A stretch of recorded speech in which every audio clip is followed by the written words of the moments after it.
I think Chiranjeevi గారు and Venkatesh గారు కలిసి ఆయన ఒక కేమియో చేస్తున్నారంటేనే మాకు ఎక్సైట్మెంట్. అంటే వాళ్ళిద్దరు కలిసి ఒక పాట కూడా చేస్తున్నారనే ఇది I think it's added bonus అని చెప్పాలి. హౌ డిడ్ యూ క్రియేట్ అసలు వెంకటేష్ గారిని ఇంక్లూడ్ చేద్దాము అన్న థాట్ వచ్చిన దగ్గర నుంచి మొత్తం ఎగ్జిక్యూషన్ వరకు? అంటే వెంకీ గారిని ఫస్ట్ కథ చెప్పినప్పుడు ఇట్స్ లైక్ చిరంజీవి గారు గైడ్ చేశారు, ఇలాంటి ఈ కథలో ఇంకొక స్టార్ కూడా వస్తే బాగుంటుంది, సో ఇలా వస్తే ఎలా ఉంటుందో ఒకసారి ఆలోచించు. ఆయన ఒక చిన్న హింట్ ఇచ్చారు. హింట్ ఇచ్చాక ఇక మేము దాన్ని అల్లుకుని పోయాం టీం అంతా దాన్ని. అంటే అది చాలా ఛాలెంజ్, అది నాట్ ఈజీ. పేపర్ మీద దాన్ని వర్కౌట్ చేయటం, దాన్ని స్క్రీన్ మీదకి తీసుకురావటం, అంటే ఇద్దరు హీరోని బ్యాలెన్స్ చేయటం, ఆ హీరోకి మధ్య డైలాగ్స్ రాయటం, మేనరిజమ్స్ క్రియేట్ చేయటం, it's like very tough process. And we went through that. చేసాము, చక్కగా పేపర్ మీద తెచ్చుకొని హీరో గారికి నరేట్ చేసేసరికి అసలు నేను ఊహించలేదు నువ్వు ఇంత అద్భుతంగా చేసుకొస్తావని. సూపర్ అబ్బాయి, ఇది స్టాండ్అవుట్ అవుద్ది బ్లాక్ అని చెప్పి ఆయన చాలా హ్యాపీ ఫీల్ అయ్యారు. ఇక వెంకీ గారు ఇంకా చిరంజీవి గారి మీద అవుట్ ఆఫ్ రెస్పెక్ట్, నా మీద అవుట్ ఆఫ్ లవ్, ఈ జస్ట్ ఎంటర్ అయిపోయారు. అసలు ఏం లేదు, ఈ జస్ట్ ఎక్స్పీరియన్స్డ్ ఎవ్రీథింగ్. అంత దాన్ని అలా ఒక మ్యాజికల్గా మాకు వచ్చి సపోర్ట్ చేసి వెళ్ళిపోయారు. మీకు ఆల్మోస్ట్ వెంకటేష్ గారితో కంటిన్యూస్ గా వర్క్ చేస్తున్నట్టే ఉందేమో కదా? అదే లాస్ట్ 4 years లో 4 ఫిలిమ్స్ చేశారు. అదే సంక్రాంతి కరోనా తీసేస్తామంటే లాస్ట్ 5 years లో 4 ఫిలిమ్స్ చేశారు. అదే కంటిన్యూస్ గా ఆల్మోస్ట్ చేస్తున్నట్టే. Yeah, but such a sweet person. I think so sweet of him to do this. And I think Victory Venkatesh గారికి on screen name like Pellikani Prasad అని చాలా ముద్దుగా అందరం పిలుస్తూ ఉంటాం. అలాంటిది ఇక్కడ పెళ్ళైన ప్రసాద్, పెళ్లికాని ప్రసాద్ కలుస్తున్నారు అనమాట స్క్రీన్ పైన.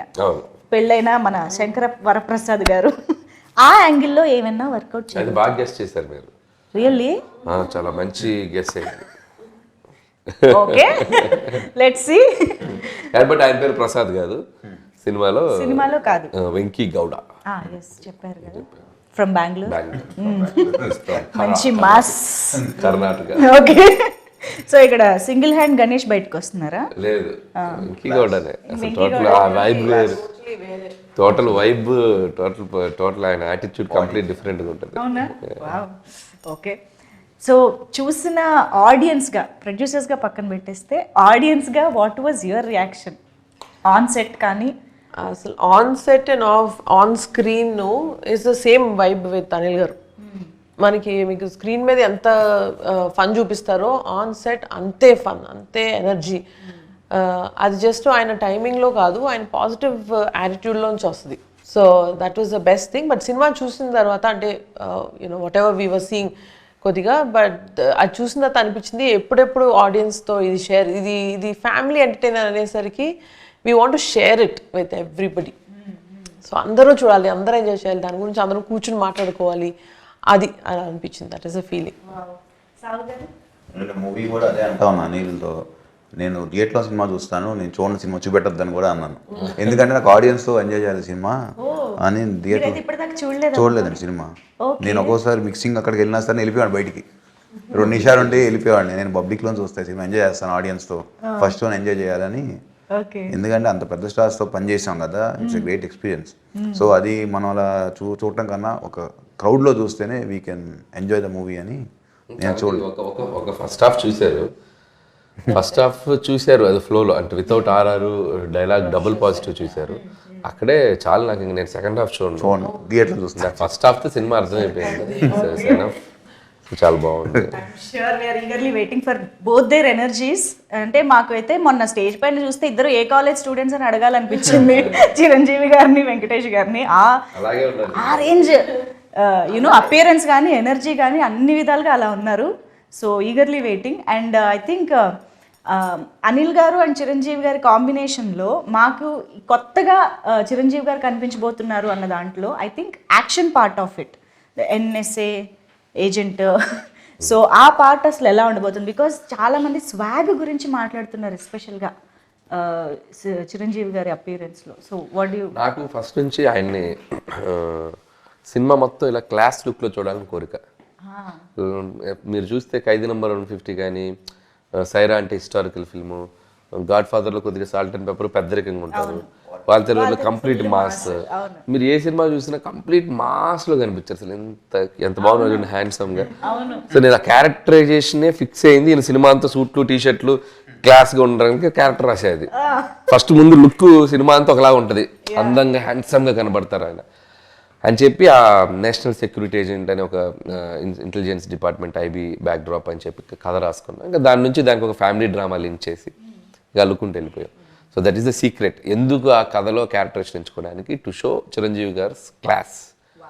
సో అండ్ ఇక దానివల్ల ఏంటంటే క్యారెక్టర్ పరంగా మనకి యాక్షన్ రావడానికి కూడా అవకాశాలు ఎక్కువ ఉంటాయి. కథ కూడా మనం అటువైపు తీసుకెళ్ళచ్చు, ఒక ఇన్వెస్టిగేషన్, ఒక క్రైమ్కి లింక్ చేయొచ్చు.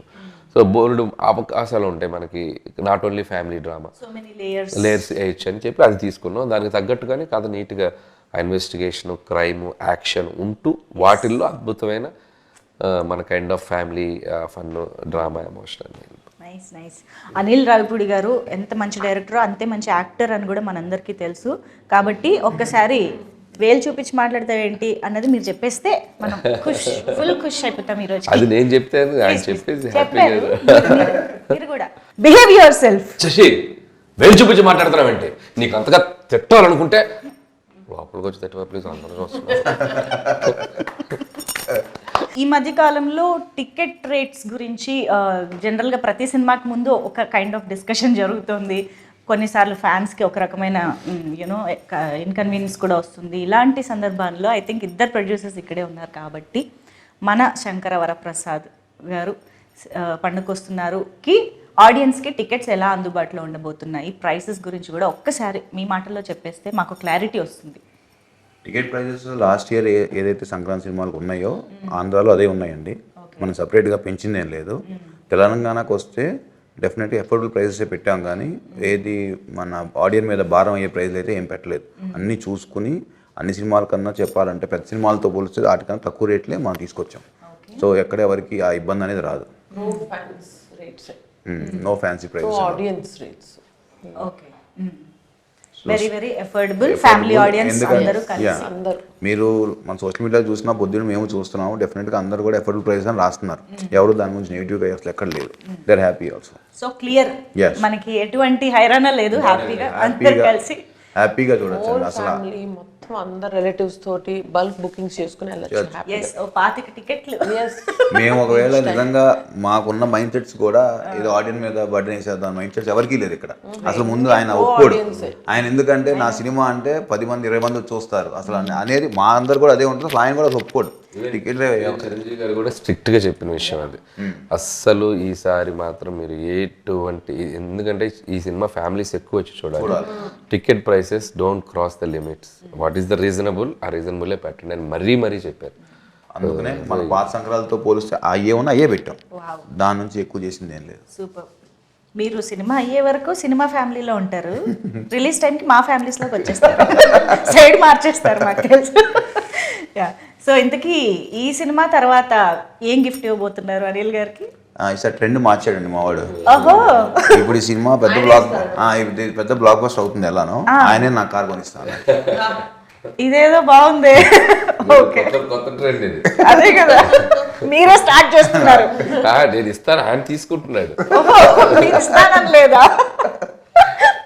ఇవ్వమని అన్నారండి. యుఎస్ 1 మిలియన్ ప్రీమియర్ కొడుతుంది అని చెప్పాడు ముందు, ఎప్పుడు ఒక 1 మంత్ ముందు.